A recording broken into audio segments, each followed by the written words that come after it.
Welcome back to Weeby Kids. I'm Annie, and today we are heading outside to make some fantastic flower mandalas.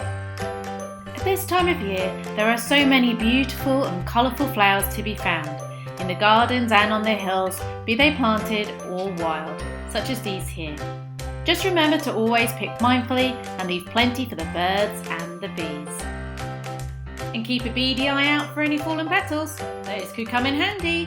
And if you pick long stem flowers, you can always put them in a vase afterwards if you don't use them. For beginner mandalas, it can be helpful to start with some pebbles or stone and to use these to mark out a few points. Place one in the centre and then imagine you are marking out the points of a compass: north, south, east and west. Then use pebbles to mark out roughly halfway between each of those points, as though making a circle, giving you 8 points of reference overall. Finally, complete your circle with a trail of pebbles in between. With your stone circle finished, you are ready to begin. Mandalas start from the centre and work their way out.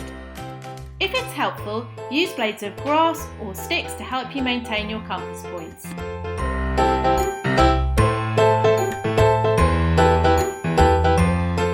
Now for the fun part, adding colour. First, sort your flower resources to get a sense for what you have. Then decide which ones you'll use as whole heads and which ones you will use as petals. To use the whole head, either pick with a short stem or break just underneath the head of the flower.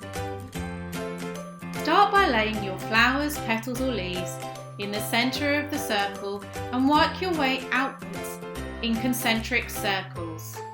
Then simply let the colours, your mood and the flowers be your guide as you create fabulous summer flower mandalas together.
We hope that you've enjoyed making your flower mandalas, and remember, pick responsibly, leave plenty for the birds and the bees, and enjoy.